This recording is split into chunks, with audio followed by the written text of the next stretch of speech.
अल्लाह से रास्ता पूछ रहे हो टेलीफोन करके। वो घरो टेलीफोन भी जब अल्लाह बोल पड़ा रास्ता के चाहिए कि तेरे घर के आने का रास्ता क्या, जब अल्लाह ने बोल जो बात ही लगा दी, अब क्या यार, ये रास्ता तो हो गया सही। पहले अगर अल्लाह हाजिर ना दे तो रास्ता चाहे किसी और गैर से न पूछ। तो फकीरों की संगत करो, फकीरों से नुस्खे न पूछो। जी साहब। फकीरों की संगत करो, नुस्खे न पूछो। नुस्खे जुदा होने वाले पूछा करते हैं, संगत अपने लोग करते हैं। तुम कौन हो? अपने हो, कुछ गैर हो? गैर हो। कौन हो आप? अपने जी। अपने घर में रहते हैं, परेशान जिंदगी तब भी घर में रहते हैं, दुखी जिंदगी तब भी घर में रहते, सुखी तब भी घर में रहते। गैर को गैर का ख्याल होता है, अपनों को अपने का ख्याल होता है।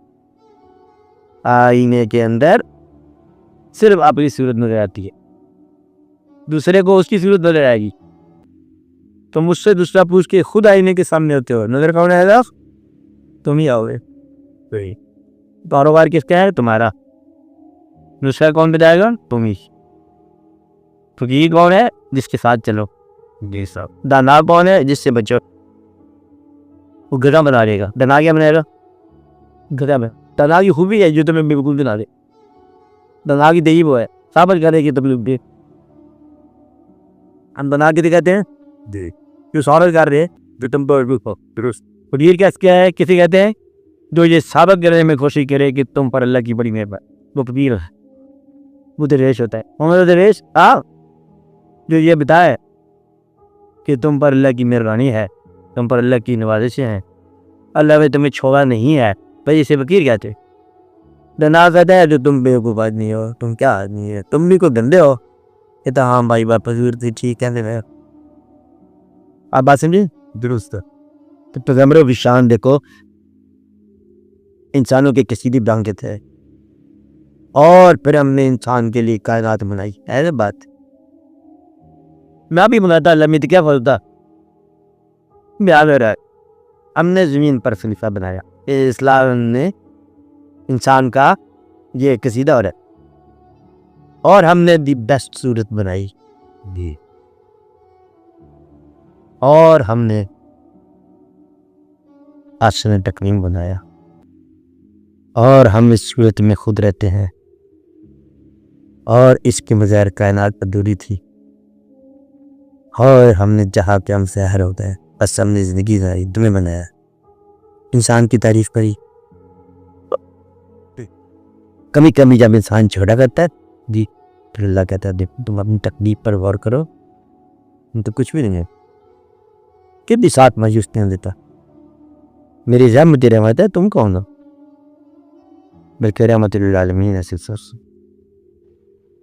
इसलिए आप उसकी रहमत से मायूस न हो। दरवेश वो होता है जिसके साथ चलने को जी चाहे, उसका पूछ के सफ़र करने वाला जुदाई के सफ़र पे जा सकता है, विशाल पे नहीं जा सकता। नहीं बात समझे? नहीं समझे? नहीं ठीक है। नुस्खा पीस के चलने वाला फिर आप किसे पे जाता है। कहते बताओ क्या ऐसा, तो वहाँ जाओगे, वहाँ जाओगे, वहाँ जाओगे, वहाँ से मुड़ जाओगे, क्या मतलब तुम चाहो।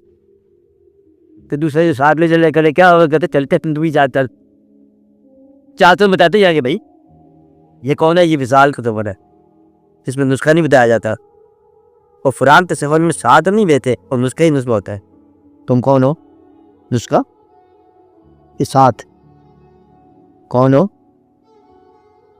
बोले जी साहब। जी साहब। नुस्खा हो के साथ हो? मैं आपकी खिदमत में अर्ज करता हूँ, एक गुजारिश है। पर ये है, मैं आपकी मजलिस में आता हूँ। मजलिस में आप आते हैं? इस वास्ते हाजिर होता हूँ, अल्लाह की मजलिस समझ जमा सीखा अल्लाह के नाम पर। अच्छा, अल्लाह के सफर में, अल्लाह के सबब। और इसमें खुदा बेहतर जानता है, आप भी जानते हैं। ये मुझे इसमें राहत होती है कि चुपचाप बैठ जाऊँ एक कोने में, राहत होती, इसमें राहत होती है। लेकिन जब आप फरमाते हैं कि कोई सवाल करो तो फिर खामखा का सवाल भी बना के करना पड़ता है ना। बुझाओ जी साहब। सवाल तो बिल्कुल सवाल के मौसम की है। अच्छा, सवाल तो मत रत्न करो। अच्छा, ये आप बेबस सवाल बनाने में मजबूर हो, और सवाल बनाने में मजबूरी जो है ना, ये जवाब देने वाले ने सवाल को मौसम करार दिया है। दुरुस्त है, बिल्कुल ठीक। इस चीज की फिक्र नहीं करो आप। अच्छे अब जब मैं सवाल कर रहा हूँ जी साहब फरमाइए। ये आप हम सफर हो जी सर। या राकब उसमें वाले आए हो या साथ चलने वाले हो। कुछ रास्ता नहीं, आपने शुरू में फरमा दिया था कि अल्लाह के सफर में अल्लाह साथ होता है, मंजिल भी साथ ही होती है। फिर ये मैं ये बताया था सर। जी सर। कि अल्लाह का सफर जी सर। इंसान के साथ का सफर जी सर। बताया। जी सर। अब जिस जगह पर या जिस इंसान के साथ आपका इलाहियात का शयूर वाबस्ता हो जी सर। उधर आप सफर साथ करोगे। जी तो ये आपका जी वही सफर होगा। हाँ सफर में मैं ये कह रहा हूँ जी सर। कि फार्मूला मांगना जुदाई है जी बिल्कुल दुरुस्त आप फरमाते हैं, ये ठीक है। और विशाल में फार्मूला को नहीं। जी आप बात समझे। बिल्कुल ठीक। अब आप ये बताओ जी सर। कि नुस्खे की जरूरत कोई ना गैर नहीं उसके कोई जरूरत। कोई जरूरत नहीं। चल इतनी सारी बात होगी। जी सर। अब उसका फजल चाहिए। जी सर। यही उसका फजल है जी कि इंसान बार बार इल्म न बदले। उसकी वजह यह है कि हर इल्म दुरुस्त है क्योंकि समझ जो है ना ये है को नहीं अल्लाह की। सारे के सारे समझ उधर जाती हैं। जी सारे रुख उधर पे जाते हैं। जी तो वहाँ आसमान पर पहुँचो तो ज़मीन आसमान होती है। ज़मीन पर होते थे आसमान आसमान है। दावे सुनना आपकी आसमान है न कोई ज़मीन है। ये सब आपका अल्लाह के काम है। इसलिए जब अल्लाह मेहरबानी फरमा दे तो ये अल्लाह की जलवा हो जाता है।